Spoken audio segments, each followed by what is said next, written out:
Hola, buena tarde, compañeros y amigos ciudadanos. Hoy estoy preocupado porque tenemos un invitado de lujo. Sabe muchísimas cosas de lo que se les ocurra, ¿sabe? Y entonces cuando tienes un invitado de ese calibre, como que no sabes por dónde empezar. No sabes cómo seguir y mucho menos cómo terminar. Pero pues quiero darle la bienvenida a nuestro amigo, ustedes ya lo conocen también, Pedro Gómez Moreno. Él es comunicólogo. Yo lo escuché varias veces en radio. Yo soy adicto al radio, todo el día estoy escuchando radio. Y pues por ahí lo empecé a escuchar y luego lo conocí en un partido político que no les digo las siglas, pero es sus iniciales populares. Ahí fue donde conocí a Pedro. Ha ocupado muchos cargos en el gobierno municipal, varios de gran responsabilidad. Pero por supuesto, como todos tenemos, tiene una historia particular e intereses particulares, no intereses de los que todo el mundo se puede imaginar. Pero nunca me ha dicho, me quiero comprar bueno, por decirlo así, ubiquémoslo en el tiempo, me quiero comprar un Tesla. A lo mejor era otro tipo de vehículo cuando lo conocí, pero jamás me ha dicho algo así. O quiero tener una casa no sé, en San Carlos, que era cuando lo conocí, o cosas por el estilo. Que él está preocupado por otras cosas más difíciles que tener un Tesla o que una casa. Él está preocupado por una casa, pero por la casa de todos nosotros. Y Pedro, por favor, preséntate. Me da pena presentarlo yo porque, ya les dije, todo el bagaje.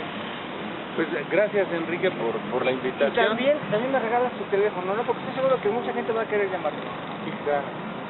Gracias, Enrique. Y pues mi nombre es Pedro Gómez. Soy un ser humano como cualquier otro, que ha tenido experiencias en la vida, que ha aprendido algunas cosas por los libros y otras por los golpes de la vida, pero al final soy un ser humano y lo demás solo son etiquetas que te van marcando, ¿no? Decir que eres... Yo estudié comunicación, estudié algún tiempo veterinaria, he ido preparando en diferentes áreas, pero me gusta más decir que intento ser humano, y esa es, digamos, que mi presentación. A ver, ya me conocen, yo nunca tengo un orden, siempre soy un desorden. Y hace un ratito que estábamos platicando antes de comenzar a grabar, y ahorita que lo repite Pedro, de que dice que estudió veterinaria, yo tengo una duda. Yo soy muy fijado y muy dolido y de cualquier cosa. Como diría el licenciado Silvio López Revilla, soy un jarrito de Metepec, corriente y delicado. La verdad, Pedro, estoy muy ofendido, porque la gobernadora del Estado de México puso una lona fuera del Palacio de Gobierno en enero, y estuvo recolectando croquetas, juguetitos, dinero, medicinas y cosas por el estilo para mascotas. Y entonces la verdad se me dio la punta de la madre, porque dije, bueno, entonces ¿de qué se trata? Entonces ya los niños ya no importan. Porque antes, cuando yo era niño, pues la gente, los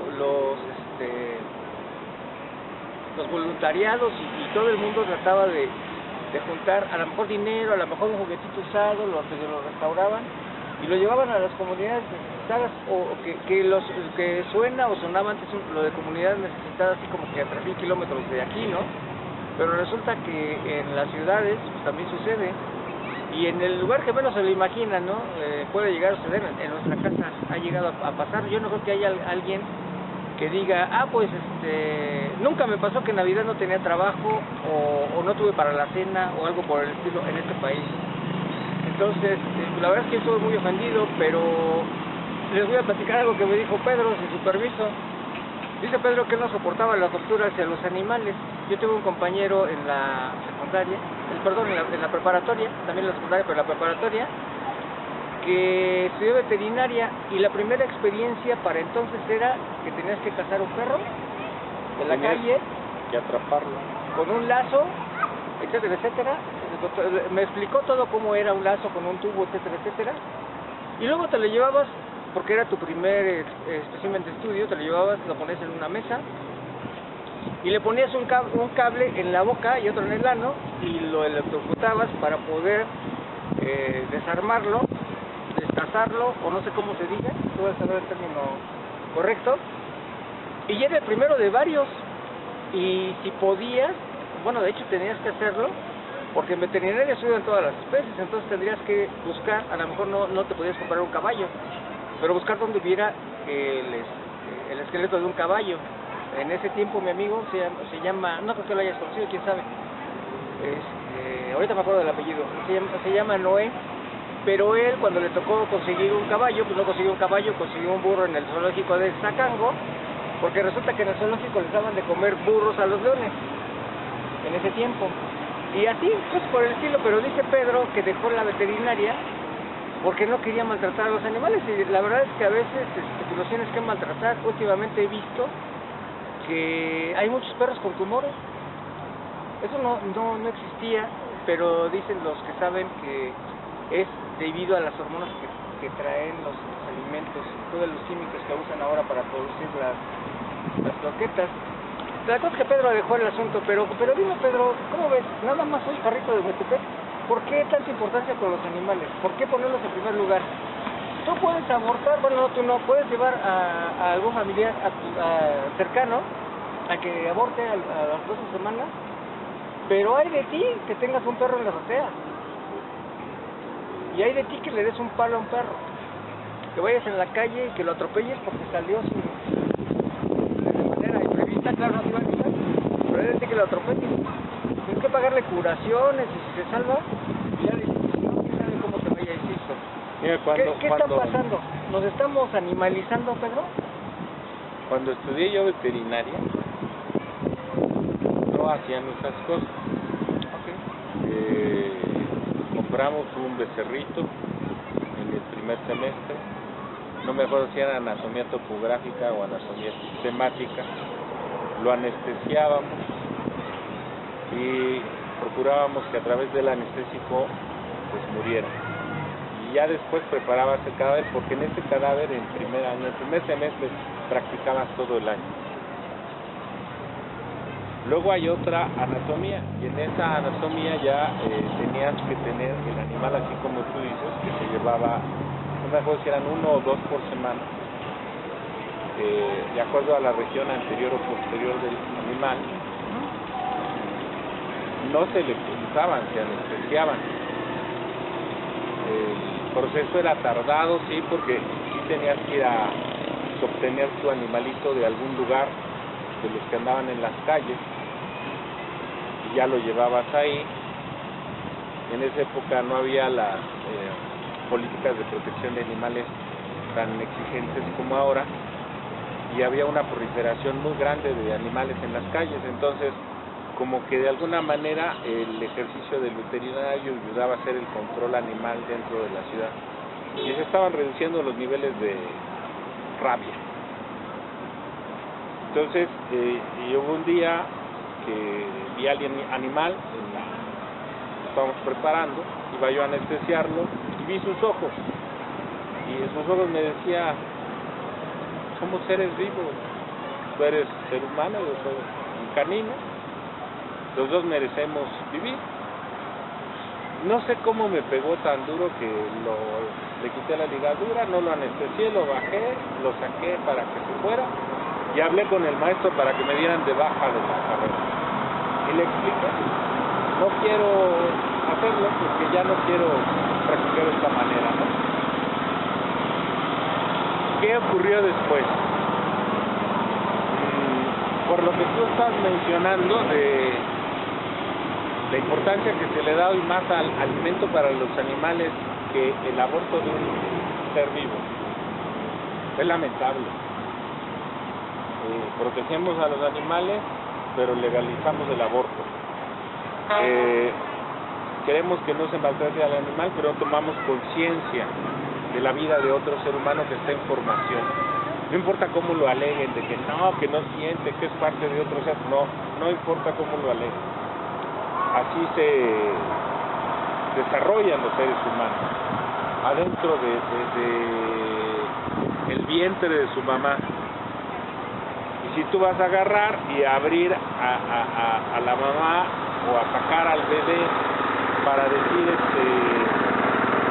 este no es un ser vivo, es un objeto, todavía no tiene vida, creo que se está cometiendo un crimen. Hay estudios, ¿no?, de cómo funciona esto. Es todo un proceso, la fecundación, las células de la mujer, Y, las células del hombre, XY, y entonces se juntan el hombre y la mujer por amor, por deseo, por pasión, por lo que los haya motivado, y en ese proceso de que el óvulo es fecundado por un espermatozoide, entra adentro del óvulo y se genera la fusión de los dos fenotipos, de los dos cromosomas. Y entonces, en ese instante, para mí, ya existe vida, porque empieza inmediatamente a desarrollarse la mórula, empiezan a desarrollarse cada uno de los órganos, la piel, los ojos, los brazos, y sabes tú que eso en 9 meses cuando salga va a ser un ser vivo. Entonces, para mí, atentar contra la vida de un ser que se está formando dentro de otro ser humano, me parece un crimen. Hay algunos videos que circularon, ahora no se atreven a publicarlos porque les da miedo decir la verdad. Cada quien tiene su verdad y te hablan de la posverdad y yo tengo otros datos y cada quien quiere interpretar las cosas a su modo, a su gusto, sin pensar en el bien y el mal, en lo blanco y lo negro, en que haces daño o no haces daño, en que das vida o das muerte. Y entonces, ¿qué ocurre? En esos videos que ahora no se atreven a publicar, por ejemplo, hay uno de un aborto, donde meten una máquina y sacan pedacitos del bebé de adentro de la mamá. Y dicen, no, es que no sentía. Yo quisiera ver si no sentía, que le están arrancando los pedazos. Y hay otro video que es impactante de un doctor que estaba operando, ahí no era para un aborto, pero sale la manita del bebé de la bolsa fetal, y entonces extiende la manita y toma el dedo del doctor. Y entonces, ¿cómo pueden decir que no están vivos? Más ahora que están tratando de autorizar entre 2 y 14 semanas el aborto. Y esto al final tiene una consecuencia en el ser humano que queda vivo. Te endureces, dejas de valorar a la vida y eres capaz de las atrocidades más perversas, porque te quedas sin emociones. Entonces, yo más bien que no solo que atiendan a los animales, pero que también atiendan a ese tema tan delicado que es, pues si vas a tener un hijo, yo tengo 5 hijos, 9 nietos, acaba de nacer mi último nieto hace 2 o 3 días, una nieta preciosa, Hanna, y los disfruta, los ves a tu lado, ves cómo se forman, cómo te imitan, cómo crecen, cómo captan tu esencia. Y si de entrada tienes seres humanos endurecidos, sin emociones, sin sentimientos, sin la capacidad de amar a otro ser humano, porque ya te endureciste entrenando, matando a tus primeros hijos, pues, está grave. Entonces, regresando, ¿nos estamos animalizando, Pedro? Porque ellos piensan, según ellos, ellas, también ahorita le voy a pegar, a concatenar la pregunta a Pedro. Digo ellas porque la mayoría de los grupos que están en pro del aborto son lesbianas. Yo no entiendo eso. Las lesbianas no quieren tener familia, entonces ¿cuál es el problema? No me cabe en la cabeza. ¿Cómo explicarlo? Bueno, por eso digo, nos estamos animalizando, o es como ellas piensan que estamos evolucionando, porque para ellas es una evolución. Hasta le ponen el apellido, el adjetivo progres, ¿no? Que son progresistas, como si nosotros que no vemos bien eso fuéramos como que si nos estuviéramos primitivizando, ¿no? Entonces, ¿qué está pasando?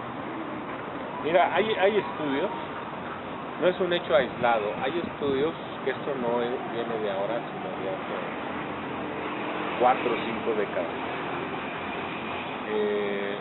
donde se analiza el crecimiento poblacional del planeta. Y entonces, los que lo dominan, los que tienen el poder económico, el poder político, el poder social, dicen, vamos a hacer muchos, no nos van a alcanzar los alimentos, va a haber el riesgo de muchas enfermedades, el ser humano se va a volver muy violento, hay que controlarlos. ¿Cómo? Reduciendo la población mundial. Eso lo estudiaron hace mucho. Dice, ¿cómo reducimos la población mundial? Uno sería una guerra. Si hubiera una guerra, pues hay muchos muertos. Ahora sería brutal una guerra con tantas armas nucleares y de destrucción masiva que hay. Otros dicen, bueno, vamos a fomentar el lesbianismo y el homosexualismo, sin que esto sea un ataque. Cada quien que haga lo que decida y quiera ser, pero que no te lo quieran imponer. Si uno los respeta, pues que también lo respeten a uno, ¿no? Que respeten a los niños, a las niñas, y que ellos crezcan y que cuando tengan la adultez puedan tomar sus propias decisiones sin que vaya alguien a presionarlos o a ideologizarlos.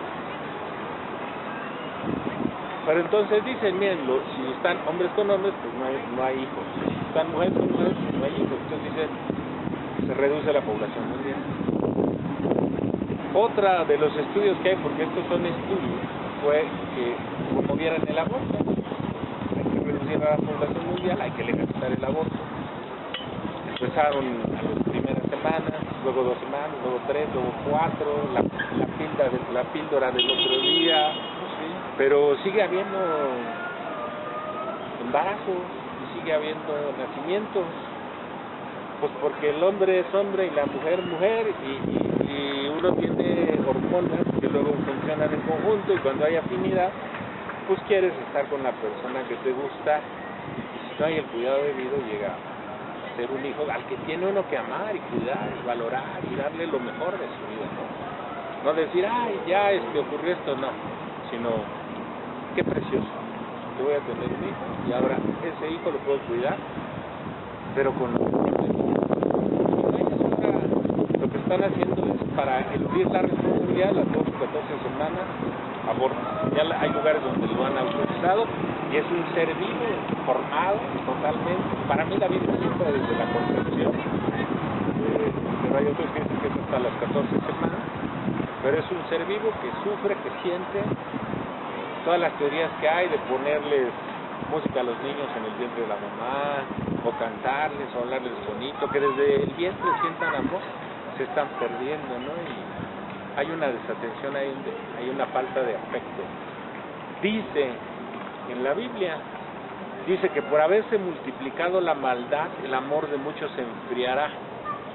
Y entonces, esto en Romanos 8, pervertirán el uso natural por el que es contra la naturaleza, entre hombres y mujeres. Y se endurecerán los hombres contra sus familias, y no amarán a sus padres, y acusarán a sus hijos, y los hijos acusarán a los padres. ¿Cuántos padres no hay ahorita en los asilos, ahí abandonados, no, en sus casas abandonados, ¿sí? O niños en las calles que los vemos pidiendo y no sabes cómo atenderlos porque ya se hicieron en la calle. Primero les quitan todos los papás y luego ya los mandan a decir, ¿no? Ya se deshacen de ellos. Pues están cosas muy graves, ¿no? Como que ese capítulo, Romanos 8, está dando pauta a ver el corazón del hombre se endurecerá por haberse multiplicado la maldad. ¿Cuándo habías visto un grupo de un cártel salir a decir, oiga, nosotros apoyamos las políticas del gobierno?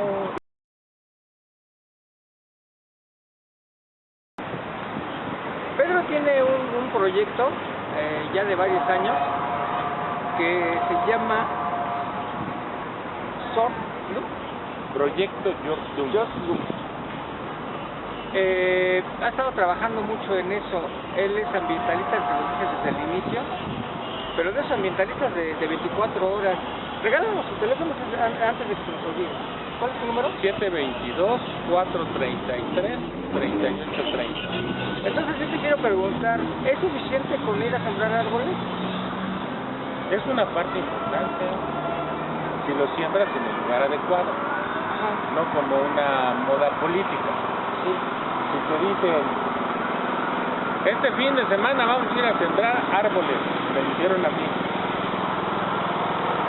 Acá en el cerro, no sé cómo se llama el cerro donde está la pirámide de Toluca.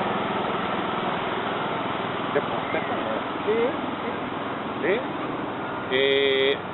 Y entonces va. Yo llegué y en el cerro, subimos hasta arriba, hay un tanque de agua ahí, caminamos alrededor, llegó gente que nos dio árboles en un gobierno, no voy a decir en qué gobierno, municipal, no fue este, fue otro, y dijeron, siémbrelo, digo, no puedo sembrar aquí. Dicen, ¿por qué no? Digo, porque es zona arqueológica, ahí está esa pirámide, usted se pone a sembrar aquí y no sabe lo que hay abajo. Esto más bien hay que rescatarlo, cuidarlo, protegerlo, e ir a sembrar árboles donde se necesitan. Y me dicen la gente, ¿dónde se necesitan? Pues donde haya mantos freáticos que se estén secando y que el árbol con sus raíces va a permitir la filtración del agua. Es bueno sembrar árboles, pero donde se necesita.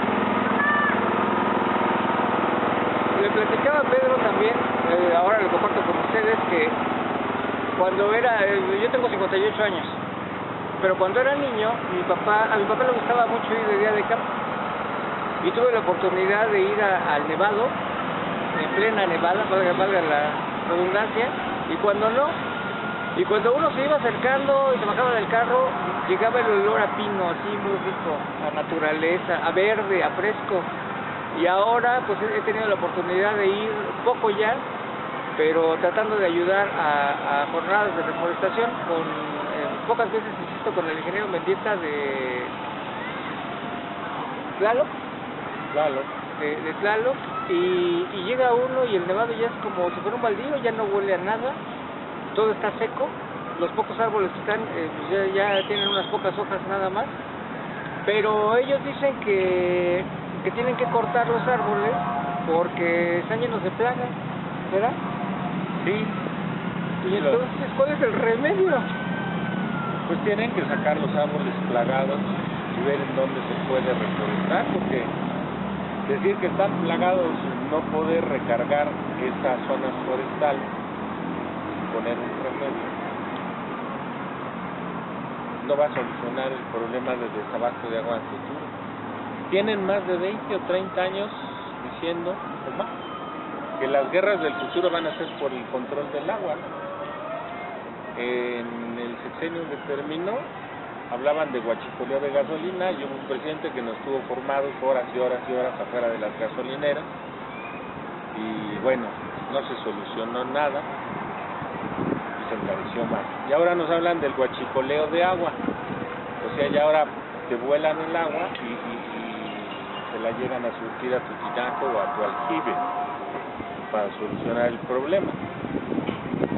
El problema va a ser a futuro si no le pones solución. Tienes una zona sin árboles que te ayudaría para la recarga de los mantos freáticos. Imagínate que cada temporada de lluvia, por decir un número bajito, se perdieran 20,000 carros de 3 toneladas de suelo fértil del Nevado por la erosión del agua, debido a la falta de agua. Y eso ocurre cada temporada de lluvia. O sea, multiplica 20,000 por 3 toneladas. Si reforestas, ya no se da esa erosión. Hay ciudadanos muy preocupados que han ido a construir ahí presas de gaviones, unos con piedras, otros con llantas. A mí me llama la atención lo de las llantas porque, digo, y si un día hay un incendio, ¿qué va a pasar, no? Las llantas prenden de manera dramática. Pero están haciendo las presas de gaviones que deberían hacerse. Cómo bajaba el agua del Nevado de Toluca a través de sus ríos y entraba a lo que era ese río Verdiguel, y entra por su bóveda, ese río Verdiguel donde algunos pensaron que se podían construir puentes. De hecho había puentes para cruzar de un lado al otro del río. Y bueno, recuperar nuestra riqueza hídrica a través de la reforestación, y al mismo tiempo bajaríamos la temperatura de la zona, y al mismo tiempo oxigenaríamos la tierra. Y y al mismo tiempo generaríamos zonas recreativas, ¿no? Pero lo que pasa es que la gente más bien dice, ay, mira qué bonito un bosque, vamos a construir aquí una casa y tiran 10 árboles, ¿no? Para construir su casa. En lugar de decir, necesitamos esos árboles para que no solo yo tenga agua, sino también tengan agua los ciudadanos que nos acompañan. Lo peor de todo es que, así como me lo planteas, hasta donde yo sé, el suelo fértil está al inicio y el que está más abajo ya es más pobre, ¿no? Entonces, ese podría ser la explicación de por qué los árboles que se van a sembrar no se dan, porque ya se fue todo el suelo fértil en esas erosiones. Se va en esas erosiones, pero también es porque si tú vuelves a sembrar, lo han hecho en el desierto. Si no se pudiera reforestar en el desierto donde no se podría hacer aquí en el mundo, lo que hay que hacer es una brigada que los cuide. Y una vez pensé una locura, dije, bueno, pues si tienes taladores que no son clandestinos, esto me lo dijo el secretario de Medio Ambiente en su tiempo, Jorge Rescala, dice, ya no hay taladores clandestinos, ya sabemos quiénes son ilegales, o sea, van y hacen las cosas de manera ilegal. ¿Por qué no los puedes detener? Porque son muy violentos, ¿no? Y hacen cosas muy terribles, y entonces las fuerzas del orden no han querido ir a hacer un enfrentamiento ahí para controlar esto.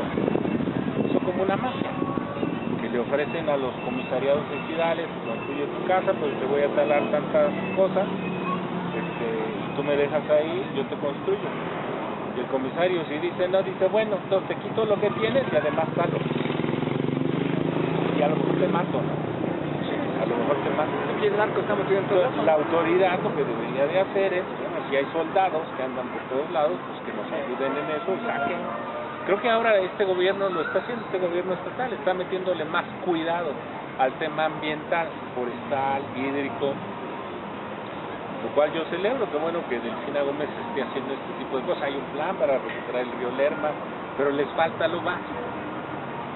El gobierno operando, están los técnicos bajando los conocimientos, pero faltan los ciudadanos que participen y les hagan caso para decir, no han recuperado ese segmento, no han logrado limpiar ese cauce, no han construido la planta tratadora para la que bajaron los millones de pesos. Costó la planta 3 millones y se las están facturando en 5 y los ciudadanos deciden, está una especie de contraloría ciudadana. Pero, bueno, ahorita de lo que me está diciendo Pedro me acordé en una rueda de prensa, hace como 15 días el alcalde dijo que, porque un reportero le pregunta, en razón de una mención que hizo el secretario de Salud del Ayuntamiento, que luego terminó ser el encargado del organismo de agua de Toluca, Marco Antonio Sandoval se llama el muchacho. Y entonces le dicen al alcalde, el anterior encargado de agua y saneamiento dijo que para junio iba a estar todo normalizado. Y entonces el alcalde le dijo, pues están mal su información, porque para que el Cutzamala alcance los niveles históricos que llegó a tener en su mejor tiempo, van a tener que pasar algo así como 10 años, pero además, dijo el alcalde Moreno, que él está tratando de hablar, de negociar con la federación, porque para la federación su prioridad se llama Ciudad de México. Entonces la idea es que les cierren la llave a Toluca y quieren seguirla cerrando para que Toluca sea autosuficiente y todo el caudal mandarlo para allá. Cuando yo era estudiante, hace mucho tiempo, tuve un maestro que trabajaba en la Comisión de Aguas del Estado de México, un ingeniero civil que se llama Gerardo Méndez Acosta, y él estaba en ese trabajo, estaban terminando el Cutzamala, y nos platicó que les habían ordenado que pusieran un tubo que iba nada más a pasar por aquí, pero el gobierno del estado, viendo la utilidad, pidió que les apoyaran permitiendo conectar un tubo, y ellos arbitrariamente pusieron un tubo del doble del diámetro de lo que habían pedido ellos para autorizarlo. Pero ahorita también me acuerdo por lo que dice Pedro, hay expertos en agua que trabajaron también en la Comisión de Agua del Estado de México, que dice que Cutzamala no tiene agua porque van varios gobiernos hacia atrás, de que lo hicieron para acá, que no le han dado mantenimiento. El sistema Cutzamala necesita mantenimiento, y yo les preguntaba, bueno, ¿mantenimiento como de qué? Y me dijeron, pues es igual que en los pozos. En los pozos son cavidades como cavernas de donde se está extrayendo el agua, y puede haber de repente un derrumbe, y eso hace que se tape el ducto, o que baje la calidad del agua, en fin. Y entonces también en el Cutzamala hay partes donde ha habido derrumbes y no lo han limpiado, o que de plano tienen basura y cosas por el estilo. En el sistema de presas. Pero ¿cómo obligarlos? Dice Pedro, pues hay que fiscalizar lo que están haciendo, pero ¿cómo los obligas? Porque para el gobierno anterior y para el gobierno federal no han mencionado que vayan a invertir un solo peso en agua. Que tiene que darte la autoridad quien está al mando, sea la federación o sea el Estado, para que empoderes a un ciudadano y tenga de alguna manera atribuciones para poder decir esto no se ha cumplido, hay que hacer esto, y que tenga consecuencias, saber que no se está haciendo. Hablas, por ejemplo, para el Cutzamala utilizan 5 vasos, empieza en Valle de Bravo y luego va bajando, Colorines, Vilostock, y hay otros 2, no me acuerdo de sus nombres, creo que Santo Tomás de los Plátanos, por ahí hay otra parte.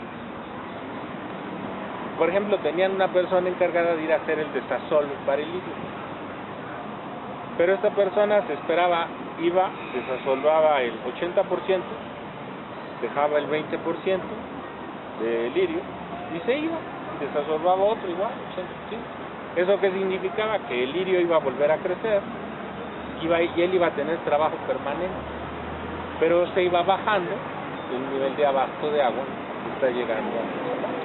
Eso es muy fácil detectarlo, nada más es que vayan a ver Vilostock, que vayan a ver la presa de Colorines, cómo está, Santo Tomás de los Plátanos, cómo se ve la cúpula de la iglesia, Asolve que hay, y entonces vas a tener números reales, pero tiene que haber un trabajo que sea supervisado. Si ahí tienes autoridad municipal que no hace lo que le corresponde, tienes autoridad estatal que no hace lo que le corresponde, y tienes autoridad federal que está bajando los recursos, pero que de alguna manera no están llegando, entonces que haya una ciudadanía, una contraloría ciudadana que pueda empujar y decir, oigan, no se está haciendo esto.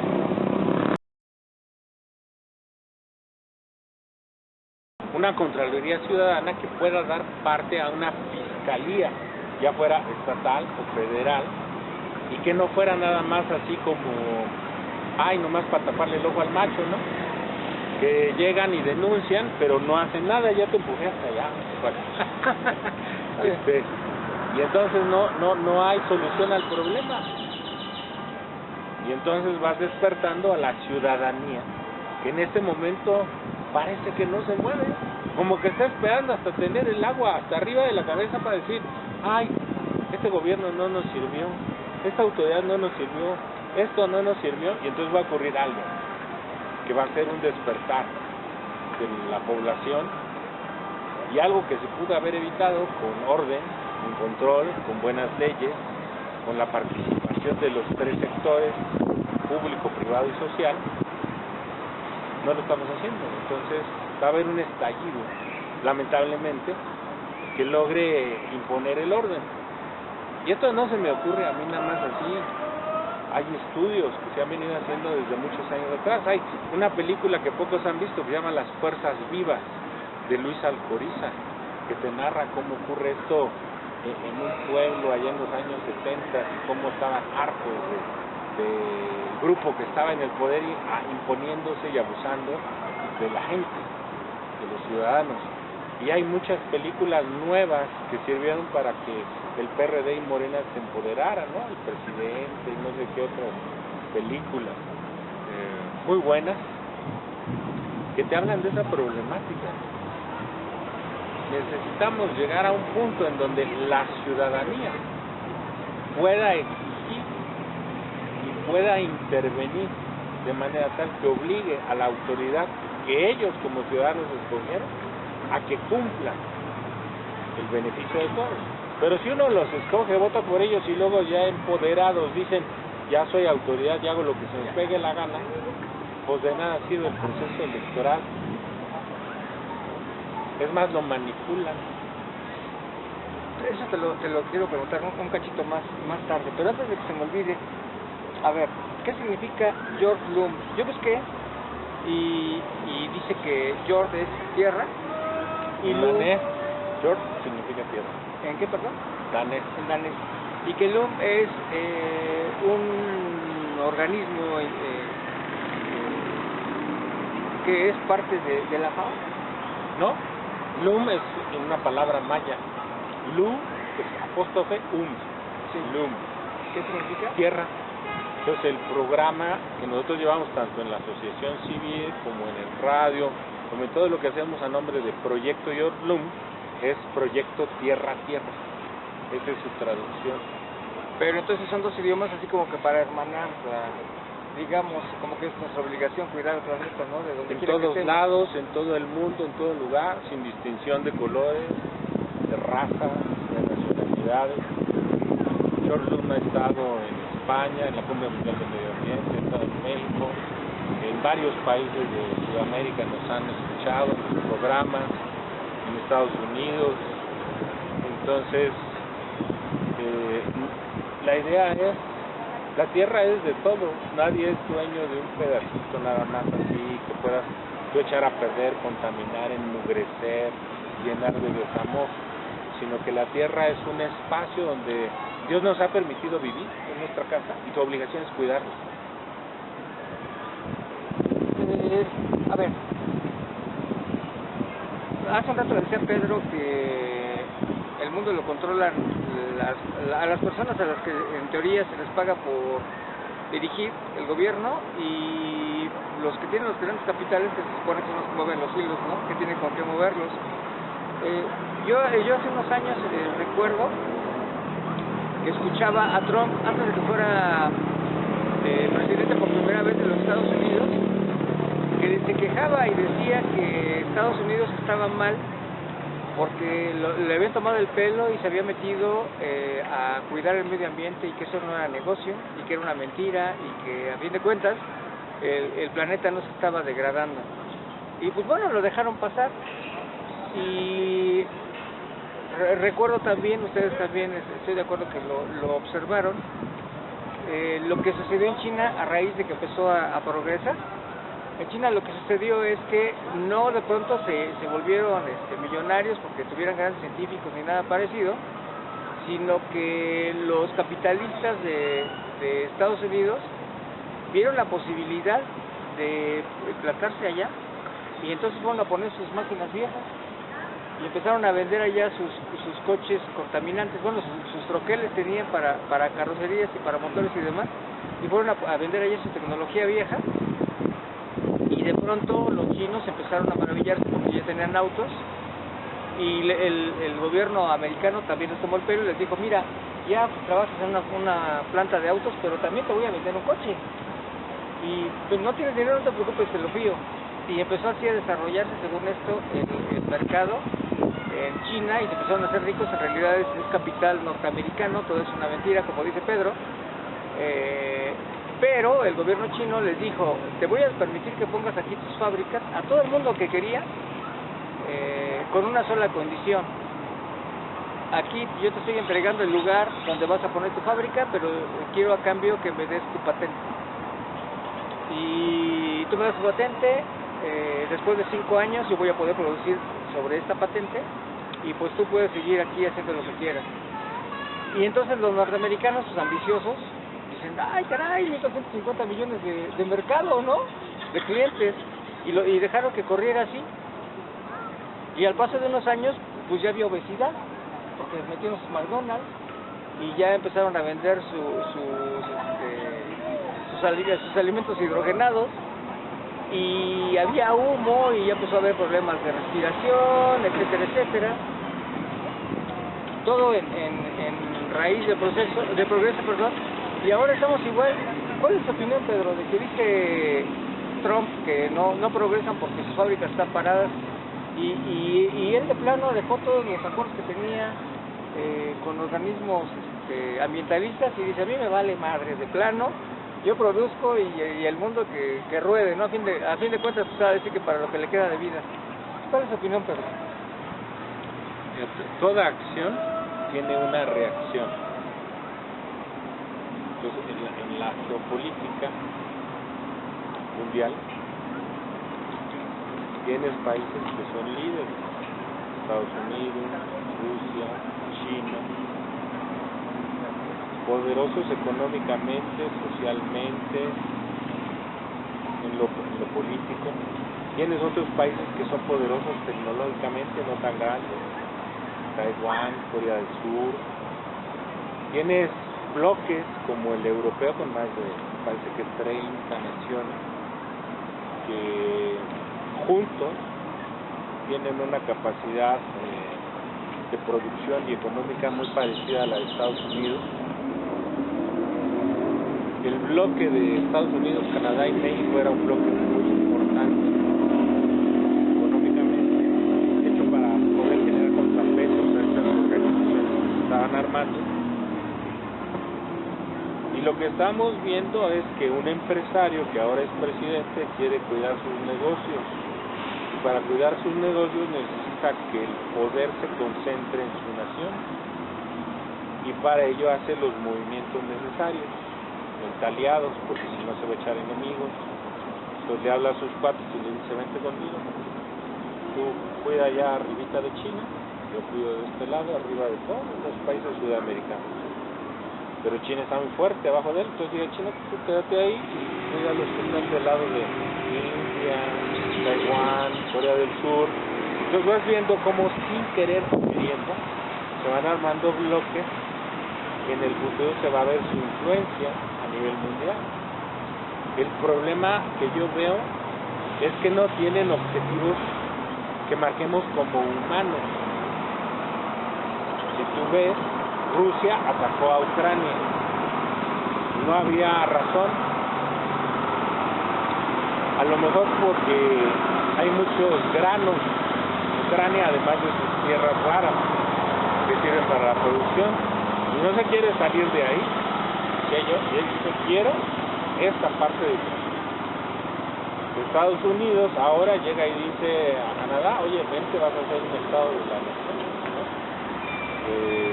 A México medio se lo insinúa, pero no quiere entrar en conflicto con el narco, ¿no? Y entonces dice, ¿qué hacemos?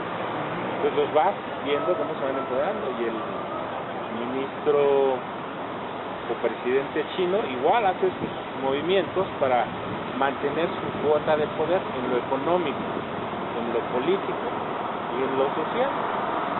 Entonces van influyendo en las demás naciones, en el concierto de naciones, para que ellos, a largo plazo, se empoderen. Una empresa hace planes a corto, mediano y largo plazo para crecer, desarrollarse y obtener ganancias. Estados Unidos es una empresa, Rusia es una empresa, China es una empresa. Cada uno tiene un potencial especial, tiene intereses, no les importa a quién vayan a pisotear para mantener su poderío. Y las naciones tienen que mantener su independencia para poder sobrevivir en este nuevo orden mundial que se está gestando. México llega muy dañado a este proceso. Si no tuviéramos los cárteles gobernando en tantas partes del país, a lo mejor no tendríamos estas discusiones ahora. Y hay una moda. Si tú ves las mañaneras, por ejemplo, a cada rato hablan de esta es la verdad, y esta es la verdad, y esta es la verdad. Y Trump habla de su verdad. La verdad es que nos engañaron. ¿Cuál nos engañaron? Ya les dijo un líder blanquiazul, les dijo, no, pues ellos nos engañaron, nos llevaron más de la mitad de nuestro territorio, ¿no?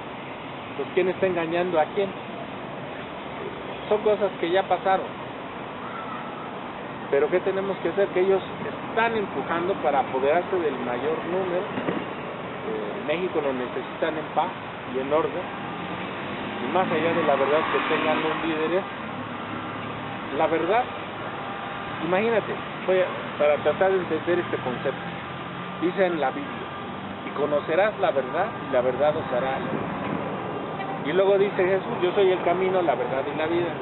Pues tienes una verdad espiritual, pero tenías la verdad de Poncio Pilatos, que decía yo me lavo las manos, del sacerdote que dice no voy a poder perder el poder religioso, de los mafiosos, guerrilleros que tenían su propia verdad, los celotes, a la cual pertenecía Pedro, que decía no, tenemos que recuperar Israel para nosotros, de los romanos que se sentían los dueños del mundo desde entonces, Estados Unidos de Roma. Y entonces, ¿qué es lo que ocurre? Que cada uno te dice, es verdad, pero la verdad es esta, que tú eres un ser vivo y yo soy otro, que somos independientes, que debo respetarte, cuidarte, amarte, protegerte para que crezcas, y que el resultado de que tú crezcas sano me va a beneficiar a mí si tú eres correspondido. Y entonces vamos a hacer una unidad que crezca sana. Pero si mi verdad es aprovecharme de ti, abusar de ti, y cuando ya no sirvas desecharte, esa no es una verdad, ese es un abuso.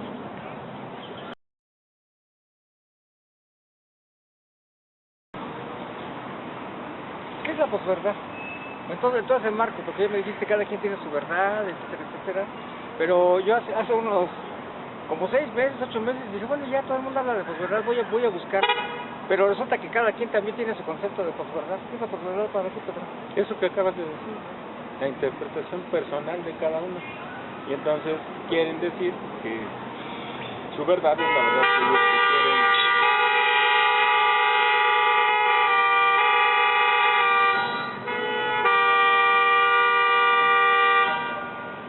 Que su verdad es la verdad que ellos quieren imponer. O sea, mi verdad es la que me genera beneficios. Eso desacredita tu verdad. Tu verdad es la que a ti te ayuda, aunque me afecte a mí. Hay un dicho, no hace el bien sin mirar a quién, que tu mano derecha no ve lo que no izquierda. Demuéstrale, Jesús decía, que amas. ¿En qué sabrán que son mis discípulos? Pues en que se amen, protéjanse, cuídense. Pero si mi verdad, por ejemplo, la del mago que se le acerca, no me acuerdo si a Pedro o a Pablo, y le dice, yo quiero ese don que tú tienes para sanar a la gente, ¿no? Dime cuánto cuesta y te doy una lana. Bien, ya desde entonces había corrupción, ¿no? Sí, claro. Te doy una lana. Y entonces le dice, no sé si Pablo fue, que te caiga juicio sobre ti por lo que has dicho, por querer engañar a la gente con algo que solo es de Dios. Si no hablamos de cosas del espíritu, sino de la tierra, ¿no? Nada más que aquí no hay ese fenómeno, ¿no? Pero si llegan y te dicen, yo quiero lo que tú tienes, pues ¿qué tengo que hacer? Pues trabaja, gana, comparte, ayuda, sé positivo, no una verdad donde yo me aprovecho de los demás. Entonces, la posverdad es la interpretación que le quieren dar todos a una forma de inventar su propia verdad y decir, esta es mi verdad, justo, ¿no? Ya no es la verdad de antes. Que decían blanco o negro, ahora los mezclas y es como cafecito con leche, gris. No, la verdad es una. Si alguien es ladrón, es ladrón. Si alguien es mentiroso, aunque diga mentiras así, ¿cómo se llama? Piadoso, es mentiroso. Y el mentiroso o va medias verdades, ¿no? El mentiroso va a decirlo en cualquier momento en otro ámbito. El corrupto, pues él me horrorizó el otro día escuchar a un amigo que es un político importante de cierto lugar, que me dijo, hablando de lo que está ocurriendo con el crimen organizado, la política y el gobierno, dice, y la corrupción, dice, es que los mexicanos somos así, corruptos por naturaleza. Y me quedé yo así como, ¿qué onda? Y este amigo es el que nos gobernaba, ¿no? O tenía autoridad, o tenía poder. Yo digo, no puede ser, pues tenemos que cambiarlo, ¿no? Transformar eso y decir, no hago eso porque es incorrecto, no porque sea mi verdad, sino porque es incorrecto robar, es incorrecto drogar a alguien, es incorrecto llevar drogas a las escuelas, es incorrecto la trata de personas, Es incorrecto que a los niños más pequeños les estén sacando los órganos para venderlos o los estén usando para vender drogas en las calles y en las escuelas. Niños aquí en la parte norte del municipio de Toluca que llegan con su mochila llena de mota vendiéndola en las primarias y secundarias, y cuando los detienen resulta que los papás los enviaron a venderla. Entonces, y que las autoridades no digan nada, ¿no? Porque hay financia para el gobierno. No, ahí está, eso no es la verdad. Y hay que atender. Entonces, la verdad no la puedes esconder. Hay que atenderla y hacer lo bueno. Hacer lo bueno, lo que es correcto, lo que va a ayudar a los demás. No aprovecharte de los demás para construir tu propia verdad y luego decir, yo tengo otros datos.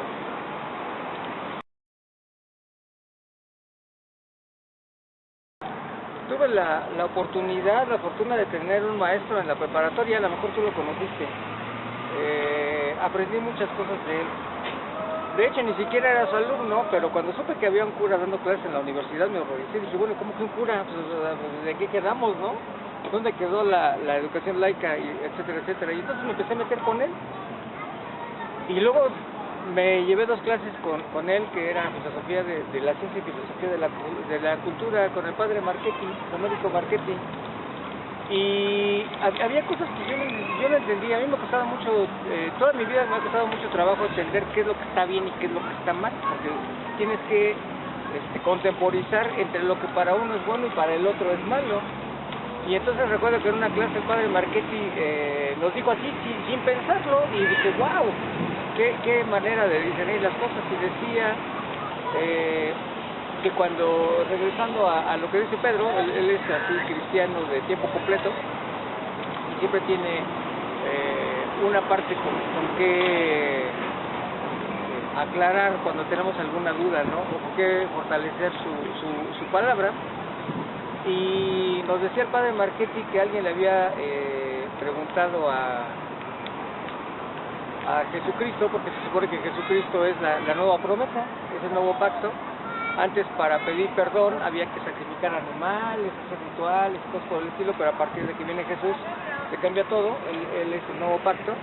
Y le preguntan, bueno, Señor, ¿y cómo le hacemos para portarnos bien? Claro, estoy malversando como le preguntan. Y Jesucristo les contesta, pues muy fácil, no hagan a los demás lo que no quieren que les hagan a ustedes. Y ya. Y dije, vaya, qué barbaridad, qué profundidad, decía el padre Marchetti. Problema profundo, decía Marchetti. Y sí, a veces cuesta trabajo entender qué de lo que estás haciendo está mal. Insisto, porque la corriente te dice que está bien para unos y para otros está mal. Oye, Pedro, tengo una duda. Ya medio platicamos de la industria que ellos quieren producir, que el gobierno le tiene sin cuidado destruir mantos freáticos para poner los pilotes donde va a descansar los apoyos del Tren Maya, que les importa poco pasar sobre cualquier vestigio arqueológico o lo que sea, aunque sea naturaleza o no.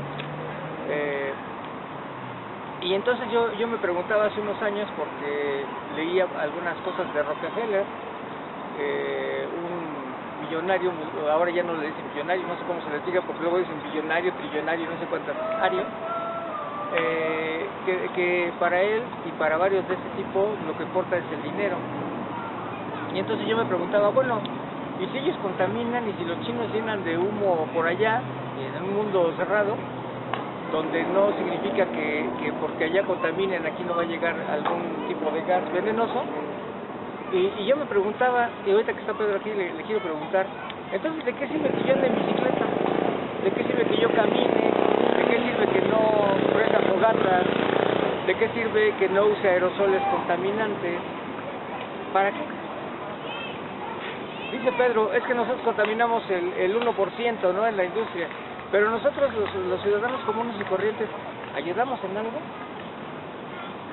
Pues tú no debes ver lo que hacen otros, sino lo que tú debes hacer y lo que no debes hacer. Hablando en esos términos que hablaba acerca de marketing y hablando de Jesucristo. cada quien va a entregar cuentas de sus propios actos. La responsabilidad es individual. Si yo no hago lo que me corresponde, pero te la quiero imponer a ti, pues está mal, porque yo sé que no estoy haciendo lo correcto, pero estoy haciendo lo que yo hago, yo no he cambiado. Y a lo mejor tienes, por ejemplo, una empresa que contamina los ríos y que necesariamente los contamina, porque esa es su producción, pero podría instalar sistemas anticontaminantes que limpiaran ese uso que hace del agua antes de regresarla al abasto público. Están en un país de tercer mundo. Y entonces dice, yo no puedo limpiar aquí, pero voy a comprar unos bonos ecológicos, por no dar el nombre, y entonces se los voy a comprar a Estados Unidos o a México o a China, que tienen un mercado especial, y esa es mi aportación para subsanar el daño que estoy haciendo en este otro lugar. Pues dejó el daño en el lugar en que estoy haciendo y me pudo en salud a nivel mundial diciendo que me metí lana a la reforestación del Nevado, ¿no? Comprando esos bonos, pero no corrigió el problema. La cultura europea es muy interesante. Tenían varios ríos contaminados. Francia, ¿no? Ese que lo dejaron. Los han limpiado, no hay nada que no se puede limpiar, sí se puede limpiar. Y ahí entraron, ¿no? Y todavía tienen que hacerlo constante, porque ahí están sus fábricas, están sus granjas, están sus cosas que les están afectando. Entonces tienen que tener un proceso de limpieza intenso, natural, que es en lo que no se ha hecho, ¿no? Es decir, yo no puedo culpar a alguien por lo que yo no estoy haciendo. Yo voy a entregar cuentas por mis propias culpas. Y si cada nación tiene sus propias culpas, las tiene que atender. México tiene un tema de inseguridad muy grande y no puedes culpar a otros países o otras naciones de lo que tú vives aquí. Lo vivimos aquí porque alguien no hizo su trabajo, o porque se corrompió la mentalidad de algunas personas que lo ven como algo natural. Que no me pongan donde hay, decían muchos, ¿no? Que me pongan donde hay, ¿no? Yo no pido que me den, sino que me pongan donde hay. De que lloren en mi casa, que lloren en la tuya, pues que lloren en la tuya. Y nos las pasamos jodiendo a todo mundo con tal de estar nosotros bien. Cuando lo que debería ser, yo estoy bien y tú estás bien. Pero para eso tiene que cambiar la mentalidad de las personas para podernos preocupar por el bienestar de otros, pero tampoco descuidar el nuestro. A ver, mi Pedro, ¿medio ambiente o miedo ambiente? Miedo ambiente, ¿cómo? ¿Qué es lo que debemos de qué es lo que hay en México? ¿Medio ambiente o medio ambiente? No hay miedo ni hay medio, o sea, es un proceso que no cambia. Lo ves aquí, por ejemplo, calle de Quintana Roo. ¿Ves estos tortugas que te destrozan el cárter de un carro si llegas por accidente a pasar encima de ellas?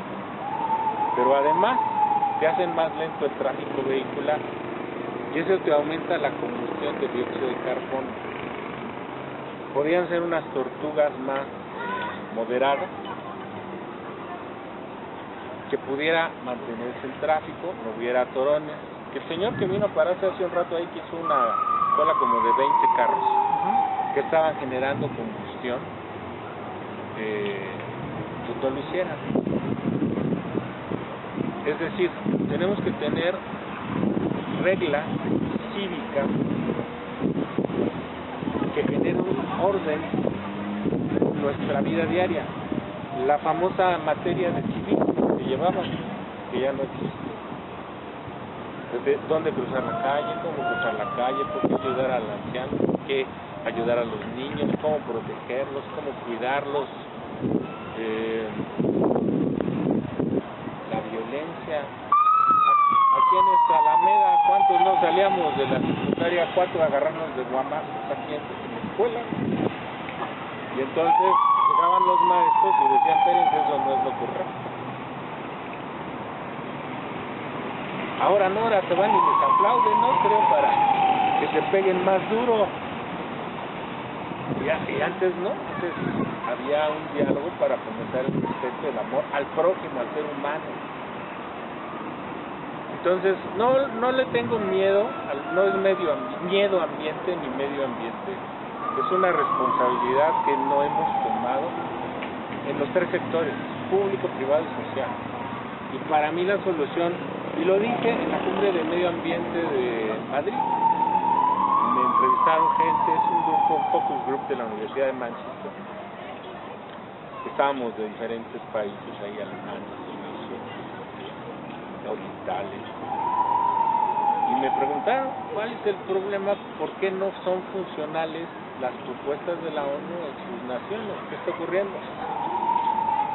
Y les dije, porque las propuestas que hay se quedan hasta arriba, solo las tienen los funcionarios que vienen a estas reuniones, llegan a México y mandan su reporte, pero no aplican ni ejercen, solo son un grupo de favorecidos los que saben cómo se pueden manejar los bonos de carbono, cómo se los dan a sus cuates para que tengan un ingreso, cuántos recursos hay para generar la recuperación de los mantos freáticos, cuántos saben que había 2 o 3 lagunas ahí en el río Lerma donde estaban varias de esas lagunas, ya hicieron fraccionamientos.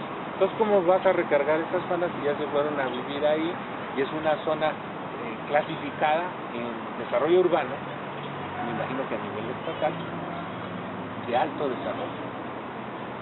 O sea, va a haber unas casototas y unas callesotas, todo muy choncho, pero el río no se va a recuperar así, porque los lugares donde se recargaba el río ya se urbanizaron. Lo que pasó en Chalco, que se fueron a construir casas arriba de la zona lacustre y se les están hundiendo y no saben ahora qué hacer, ¿no? Van a perder, va a haber un momento que se va a perder, porque hay una regla que saben los hidrólogos y los geólogos, que el agua regresa a sus cauces, ya va a regresar. Entonces necesita haber conocimiento, orden, acciones y supervisión. Lo que es el proceso administrativo, previsión, planeación, ejecución y control, que haya resultados. Y si el control no lo está pudiendo hacer ni el sector público ni el sector privado, pues que lo haga el sector social. Y hay muchas asociaciones, está George Lund, está Tlaloc, están muchas que tienen el potencial para hacerlo. Platicaba yo con varios empresarios de Lerma, ya casi muchas, o la mayoría de las fábricas tienen sus plantas tratadoras. Nosotros la tratamos y luego la mandamos pues a Reciclagua. Ahí tiene que pasar, o ESCA, no sé cómo le llamen ahora. Cada que tenía problemas le cambiaban de nombre para que no hubiera problemas legales. Y entonces, pues que regrese a Lerma, pero en una zona donde esté limpia.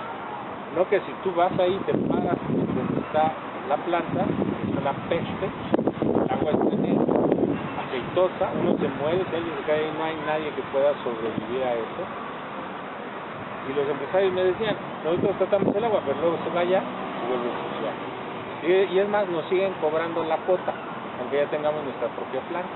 Deberían de haber otra descarga, a lo mejor, donde el agua limpia la mandes a una zona donde ya no vaya a contaminarse allá.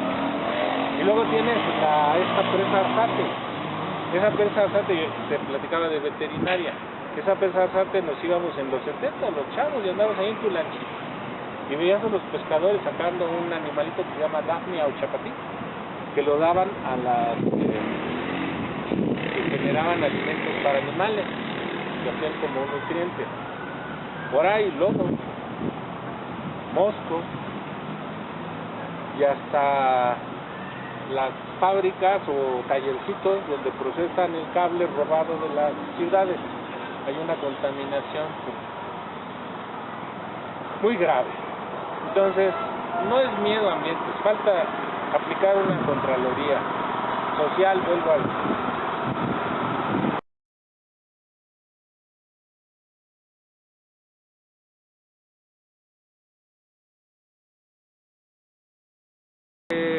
Ya casi terminamos con la mini entrevista aquí con Pedro. Él nos va a compartir su nuevo libro muy pronto. Su nuevo libro que se llama La penúltima guerra, es el tercer libro que escribo. Y pronto lo vamos a poder escuchar una semblanza y ustedes lo buscan.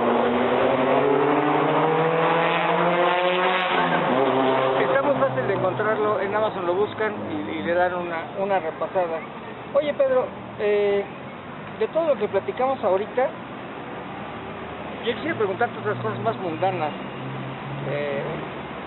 ¿Qué piensas de los partidos políticos que conocimos hace unos años y de la formación de nuevos? Porque los anteriores como que ya caducaron algunos, otros mutaron, pero vienen otros en camino, como el partido de yo no sé si este muchacho sea un oportunista, Eduardo Verástegui, o si cuál sean sus motivaciones para ese partido que dice que está que queda en lugar de Acción Nacional, en lugar del partido que defiende la vida. Entonces me gustaría que me platicaras qué opinas de los partidos, cómo eran, o cómo los consideras, cómo están ahorita, y si habrá una evolución en ese mismo marco, evolución de los partidos, pero evolución de nosotros también como ciudadanos. Qué bueno que mencionaste lo de ciudadanos, porque a mi modo de ver, cuando dicen el pueblo, y cuando dicen desde el púlpito federal el pueblo y nosotros, yo lo veo como que cuando dice pueblo como que te están viendo debajo del hombro, ¿no? Cuando no es así. A mí me gusta más la versión de los norteamericanos. Cuando dicen los contribuyentes, cuando te dicen los contribuyentes, es lo que tú mismo acabas de decir, son los que soportan a la estructura del gobierno y no están en segundo lugar, ni son súbditos, ni nada. A mí me gusta mucho, pero claro que ellos dicen el pueblo bueno, para domesticar a los blandos, ¿no? Para domesticar a los débiles. Entonces, partidos, Pedro, como tú lo quieras, del orden que tú lo quieras mencionar, antes, después, y algo muy importante, la participación ciudadana. Regálanos, por favor, tu concepto, Pedro. En México hay una ley que establece la ley que un partido político es una institución por la cual los ciudadanos pueden participar para obtener un cargo público mediante el voto popular. También existe ya la figura del candidato ciudadano, muy obstaculizada por un montón de reglas bastante complicadas. Si un ciudadano quisiera competir en igualdad de circunstancias contra un candidato de un partido, va en franca desigualdad. Entonces, ¿qué es un partido? Pues es la representación de la voluntad de un grupo de ciudadanos que comparten una ideología y una forma de actuar, y que en ese sentido han ido ocupando posiciones. Como en todo organismo humano, toda organización que está constituida por seres humanos va a tener líderes, va a tener influenciadores, va a tener activistas, y en algún momento alguien va a dominar. Si el que domina genera el desarrollo cívico, humanista, amoroso, justo de las líneas de ese partido o de ese gobierno, pues qué padre, ¿no? Como Mojica, igual. Pero si por el contrario tienes a un cuate que llega a través de prácticas poco claras, después de haber perjudicado comercios, de haber fomentado la guerrilla, de haber tenido gente que fomenta el enfrentamiento, pues vas a tener el gobierno de poder. Y los integrantes de ese partido deciden seguir a ese líder que nos está diciendo bueno o malo, pues le va a dar identidad a ese partido. Es interesante ver, por ejemplo, la historia de Acción Nacional. Hay un momento cuando Vasconcelos quiere ser presidente la República. Y Gómez Morín estaba, no me acuerdo si en el 26 o el 28, ya organizando las bases que sería Acción Nacional. Y le contesta a Vasconcelos, más o menos así parafraseándolo, que no podía pasarle la estructura o la base del partido, porque no estaba formado, y que si no había líderes formados, con un plan, una organización, un proyecto, lo que iba a seguir fomentándose era el caudillismo, líderes improvisados, sin un proyecto de nación, que no supieran a dónde dirigirlo.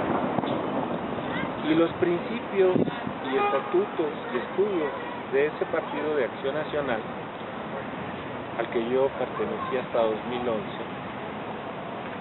tenían un plan de gobierno muy claro sobre cómo hacer las cosas en el federalismo, en el empoderamiento de la mujer, en el sistema de salud, en la seguridad pública. Había un plan de gobierno que luego lo fue aplicando el partido en el poder, como que lo tomaba y decía, esto es mío, esto es mío.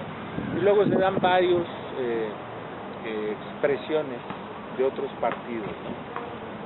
Que también trae su propia ideología y sus propios liderazgos.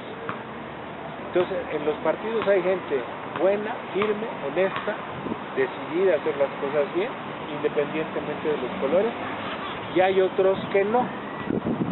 Si no hay un contrapeso y los buenos prefieren hacerse malos con tal de ostentar el poder, pues ya valió el equilibrio adentro de la institución, de lo que creo que ha estado ocurriendo. Pero si los que traen los principios de honradez, de justicia, de no corrupción, de paz, prevalecen, pues se hacen contrapesos y se va logrando que unos equilibren a otros. Pero si llegan líderes que te van a imponer a la fuerza su forma de pensar, sin llegar a un razonamiento que permita discernir qué es lo mejor para la sociedad, qué es lo bueno y qué es lo malo, y que no diluyan la verdad, convirtiéndola en una mentira o en una posverdad. No se va a poder hacer nada. Tenemos que regresar a las bases, vamos a decir, que estableció Gómez Morín, con un buen fundamento, con buena ideología, con bases sólidas, con un proyecto de nación. México necesita ahorita un nuevo proyecto de nación, o necesita un nuevo proyecto de gobierno, o necesita un nuevo proyecto ciudadano. ¿Qué es lo que necesita? Como quiera que sea, necesita ver la seguridad pública, ver el desarrollo económico de las personas, no solo de las empresas, ver el medio ambiente en el que viven, cómo volver a recuperar nuestros ríos, nuestros bosques, nuestras montañas, cómo tratar de enriquecer a la naturaleza, proteger a la biodiversidad, a la fauna, proteger a los seres humanos aunque pensemos diferentes, sin andarnos maltratando, encarcelando, amenazando, respetando las formas diferentes de pensar. No me acuerdo qué personaje importante de la historia dijo que podría no estar de acuerdo con alguien, pero que nunca usaría de la fuerza para imponer su verdad sobre la verdad de esa otra persona. O sea, exprésala, pero yo a lo mejor no estoy de acuerdo contigo. Y yo aplicaría ahí entonces otra forma de ver las cosas. ¿Qué es lo que le hace bien a la gente? ¿Nos hace el bien recargar los mantos verdes? ¿Nos hace bien detener a los que abusan y talan árboles? Sí. ¿Nos hace bien detener a los que se cruzan los altos y no respetan? ¿Nos hace bien detener a alguien que va corriendo por las calles a 80 kilómetros por hora, 90, arriesgando la vida de muchos? Sí. ¿Nos hace bien quitar a los policías corruptos? Sí. ¿Nos hace bien aplicar la justicia contra las personas que han desviado recursos? Sí. ¿Nos hace bien? Sí. Imagínate esto que acaba de ocurrir en la universidad, que sacan a una persona para que no compita en esa equidad inequitativa que hay ahora en el mundo, que dicen que fomentan la equidad, pero solo veo mujeres participando, ¿no? Y los hombres quedan fuera. Entonces yo diría equidad no debe ser parejo, hombres y mujeres. No te cierro las puertas, ni aprovecho de mi posición para cerrarte las puertas, al contrario, te las abro y que gane el mejor, y respeto el resultado. Y a lo mejor no me conviene, bueno, ya se podrá cambiar si hay justicia, si hay orden. que haya honestidad. Eso es lo que tenemos. ¿Cómo fortalecemos, cómo fomentamos la participación ciudadana? Porque todo lo que hemos platicado es esa mejoría, cómo vigilamos el asunto del agua, del funcionamiento de los gobiernos, todo depende de la participación ciudadana, pero ¿cómo quitamos la apatía? Yo ya no sé esta apatía, desde que tengo uso de razón, pues decimos es que a la gente no le gusta la política, la gente es apática, pero no solamente tiene que ser política, la participación ciudadana es otra cosa. ¿Cómo la fomentamos? Pues lamentablemente ahorita se ha perdido esa voluntad. Todo es que cada quien jale agua para su molino y no nos interesan los demás, ninguna participación ciudadana. Participamos si queremos que nos vean, salir en la foto, como que estás haciendo algo, pero lo hacen sin planeación, sin orden. Ok, sale en la foto, pero que te digan, sembraste el árbol donde se necesitaba, ¿no? Proteger la seguridad, sí, pero no detuve a este delincuente para darle poder al otro. Si no hay un orden. La sociedad, así como dijo mi amigo, dice, así somos los mexicanos, es brutal. Pero no diría, así somos los mexicanos. Aquí está esta generación que se ha formado. Porque esta generación le quitaron el civismo de las materias de la escuela, le enseñaron que no hace falta tener estudio, sino que te pongan en donde puedas abusar de los demás con un poco de habilidades, logras llegar donde sea. Entonces no llegan ni los más capaces, ni los más preparados, ni los con mejores proyectos, sino el que logra imponer su voluntad, aunque eso te vaya a llevar a la destrucción.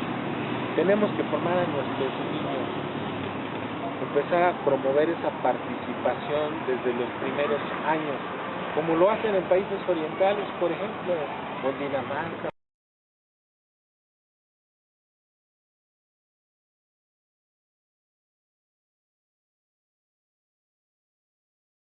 Pues Pedro, yo quiero agradecerte mucho, ya te quedé toda la mañana, debería estar descansando, pero pues bueno, ya nos regaló un cachito de su domingo.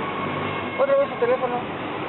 Mira, mi teléfono es 722-433-3830, la organización se llama Proyecto Yorlun, y el libro es La Penúltima Guerra, que se vende en Amazon, así nada más se escribe en Amazon, libro La Penúltima Guerra, y ahí te dan la versión para tenerlo en tu dispositivo electrónico o impreso.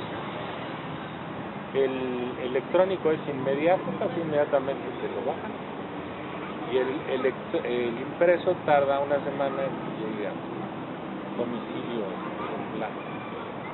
Para cerrar, Pedro, última pregunta, la más fácil de todas. ¿Se puede ser feliz? ¿Se puede ser feliz? Sí. Sí se puede, hay que aprender a vivir bien, vivir en paz, hacer el bien, cuidar a los demás, si hay problemas pues solucionarlos. Yo me acuerdo mucho de, volvemos a la Biblia, un momento en el que estaba el apóstol Pablo diciéndoles a las demás, gozaos en vuestras tribulaciones, y yo decía, está loco, pues cómo voy a gozar en medio del apaleo, ¿no? Sí, claro. Y el otro estaba en un buque encadenado, lo llevaban a juicio, el buque se iba a hundir. Imagínatelo diciendo gozados en vuestras tribulaciones. Y es que tenía su mente puesta en algo más allá, él tenía paz.